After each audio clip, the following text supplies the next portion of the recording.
Hello दोस्तों, आज के इस वीडियो में हम लोग देखने जा रहे हैं Bihar board class 12 Indian civilisation and culture English का देखने वाले हैं हम लोग। तो फटाफट से देखते हैं। महात्मा गांधी आज शुरू करने वाले हैं हम लोग प्रोज सेशंस, ठीक है ना। तो हम लोग शुरू करने वाले हैं। पोएट्री सेशन बिल्कुल हो चुका है। अगर आप लोग पोएट्री सेशन देना चाहते हैं तो आप हमारे प्लेलिस्ट में जाइए फटाफट से, और प्लेलिस्ट में आप जाकर फटाफट से आप पूरा जो पोएट्री का है ना, हर एक पोएट्री का बिल्कुल शॉर्ट समरी दिया हुआ है, ठीक है ना। चलते हैं, अब देखते हैं। आज हम लोग देखने वाले हैं प्रो सेशन का शुरुआत ही करने वाले हैं Indian civilisation and culture, Mahatma Gandhi ji के द्वारा लिखा गया है। तो चलिए शुरू करते हैं बिना किसी देरी के। आप लोग हमारे चैनल को नए हैं तो हमारे चैनल को फटाफट से सब्सक्राइब का बटन दबाना बिल्कुल भी नहीं भूलिएगा, ठीक है ना। चलिए आइए देखते हैं। बिल्कुल शॉर्ट समरी देखने वाले हैं इसमें भी। और यहाँ पर हम शुरुआत होता है, ये बुक का है, और महात्मा गांधी का यहाँ से शुरू होता है। इंडियन सिविलाइजेशन एंड कल्चर शुरू होता है यहाँ से। चलिए अब देखते हैं आगे हम लोग।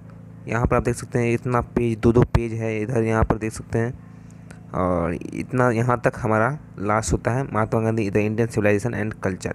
तो चलिए देखते हैं हम लोग। बिल्कुल शॉर्ट समरी है और बिहार बोर्ड का है, बहुत ही इंपॉर्टेंट है, बहुत बार आ चुका है। तो चलिए इसका हम लोग शुरुआत करते हैं। और आप लोग जो यहाँ पर मैं बताऊंगा समरी, वो सारा समरी डिस्क्रिप्शन में है। तो डिस्क्रिप्शन में जाइए आप और कॉपी करके इसको लिख सकते हैं और लर्न कर सकते हैं गेट बाय हार्ट। चलिए शुरू करते हैं। Bihar board rainbow English book class 12।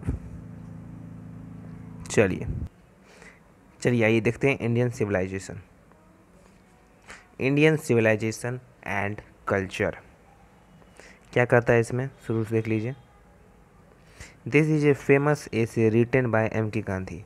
यह बहुत ही प्रसिद्ध एसे है, किनके द्वारा लिखा गया है, तो एम के गांधी के द्वारा लिखा गया, मतलब महात्मा गांधी के द्वारा लिखा गया है, ठीक है। मैं आपको अच्छे से समझा देता हूँ, आप लोग अच्छे से लर्न कर दिया, क्योंकि समझने में दिक्कत होगा तो लर्न करने में भी दिक्कत होगा, जिस कारण से मैं आपको समझा देता हूँ। चलिए, he is the father of the nation. वो बहुत ही कहते राष्ट्रपिता कहलाते हैं ना, राष्ट्रपिता कहलाते हैं। जन्म लिख दीजिएगा, जन्म मृत्यु दोनों लिख दीजिएगा इसमें, मैंने नहीं लिखा है इसमें। He is not only A political leader but also spiritual. वो केवल राजनीतिक नेता ही नहीं थे बल्कि एक अच्छे वक्ता भी थे। He spoke many times on many occasion about Indian civilisation and culture. उन्होंने बहुत बार बोला है, बहुत ही ओकेजन में मिला है, बोला है उन्होंने। किसके बारे में बोला है, तो इंडियन सिविलाइजेशन एंड कल्चर के बारे में बोला है। चलिए अब देखते हैं नेक्स्ट क्या बोलते हैं। नेक्स्ट उन्होंने बताया कि he says that our own culture is the best in the world. उन्होंने बताया कि जो हमारा कल्चर है वो बहुत ही ज़्यादा बेस्ट है पूरे दुनिया में। No any civilisation could match it. कोई भी ऐसा सिविलाइजेशन नहीं है, मतलब सिविलाइजेशन का मतलब होता है सभ्यता, नहीं कोई भी ऐसा सिविलाइजेशन नहीं जो इसे मैच कर रखा है, ठीक है। मतलब कि हमारा सिविलाइजेशन बेस्ट है। No any civilisation can beat our civilisation and culture. कोई भी ऐसा सभ्यता नहीं है, कोई भी ऐसा सिविलाइजेशन नहीं, मतलब कि दूसरे देश का सिविलाइजेशन हमारे देश के सिविलाइजेशन को टक्कर नहीं दे सकता है। नेक्स्ट बोलते हैं almost all the civilisation cam.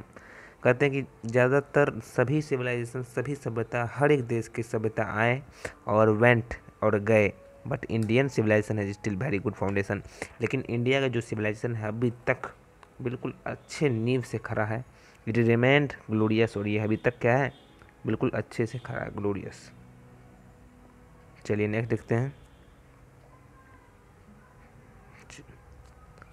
अब बताते हैं अकॉर्डिंग टू हिम, उनके द्वारा, उनके अनुसार क्या है, according to him we Indian love good conduct. हमारा जो हम जो इंडियन पीपुल हैं, एक अच्छा कंडक्टिविटी है, गुड अच्छा conductivity. We know that the more we get the more we desire. हम लोग जानते हैं कि जितना हम लोग प्राप्त करेंगे उतना हम लोग की इच्छा बढ़ेगी। And the more we involve our sense organ, और हम अपना ज़्यादा से ज़्यादा सेंस ऑर्गन क्या उसमें इन्वॉल्व करेंगे, लगाएंगे।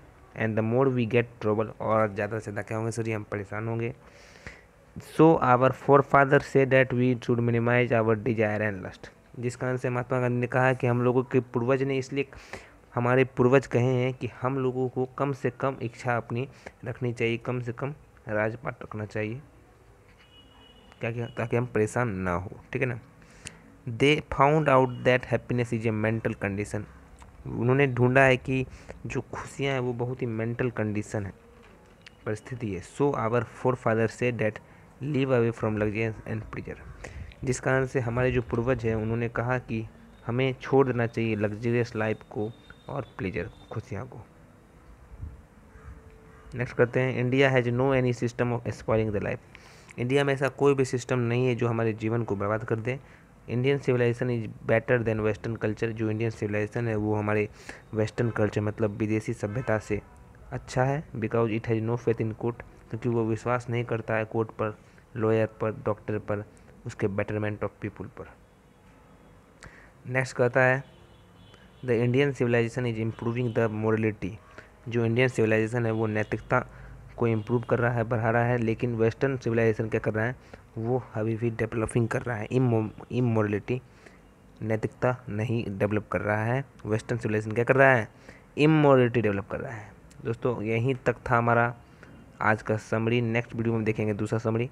आप यहाँ पर देख सकते हैं महात्मा गांधी को, हाथ जोड़ के प्रणाम कर लीजिए।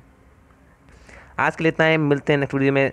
दोस्तों देखेंगे सेकंड टॉपिक, यानी कि सेकंड जो हमारा प्रोज है वो हम लोग देखेंगे, और शॉर्ट समरी। आप इसको यहाँ पर डिस्क्रिप्शन में जाकर इसको उतार सकते हैं, कॉपी कर सकते हैं।